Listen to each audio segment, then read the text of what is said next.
La communication du GIEC pendant des décennies a été une catastrophe. Le GIEC a communiqué par la température moyenne, on ne ressent pas une température moyenne.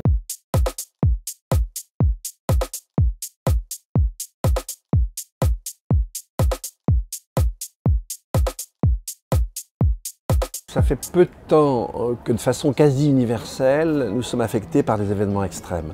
Je dirais que c'est plus l'année 2018 où on a en fait deux saisons, une tiède qu'on appelle l'hiver et une chaude et parfois très très chaude qu'on appelle l'été, avec des vagues de sécheresse et des canicules ce qui était rarissime autrefois, qui se produisent à plusieurs endroits et puis maintenant avec des records de température. C'est plus 2018. Hein. Je vous rappelle, vous avez 49,6 en juillet à Lytton et vous avez dans un petit village italien 48,7. Il y a des choses comme ça ébranle un peu les têtes consuméristes, ça va s'amplifier et assez rapidement on devrait commencer à avoir des problèmes en termes de production alimentaire.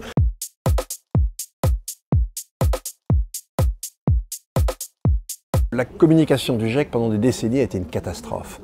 Le GIEC a communiqué par la température moyenne, on ne ressent pas une température moyenne, vous n'avez rien de plus abstrait. Puis alors en plus, la température moyenne à la fin du siècle, enfin c'est effrayant quand vous y pensez d'avoir eu cette communication. Vous ne pouviez pas faire pire pour qu'on ne bouge pas.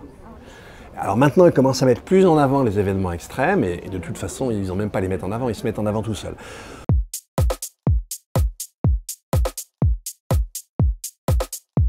Et vous avez un phénomène qu'on n'attendait pas avant la fin du siècle, et les premiers articles sur ce phénomène, c'est plutôt 2014, c'est le phénomène qu'on appelle de la chaleur humide. C'est-à-dire que lorsque on doit réguler notre température intérieure, on la régule notamment par la transpiration, et en fait, quand vous avez en plus de la chaleur une très forte humidité, ce mécanisme ne marche plus et donc votre température interne monte. Dans un premier temps, ça peut donner des lésions très très graves et puis au bout d'une dizaine de minutes, c'est la mort. Et donc ce phénomène qu'on n'attendait pas avant la fin du siècle s'est produit cet été au Pakistan et dans le Golfe Persique. Donc voilà, là c'est habitabilité zéro.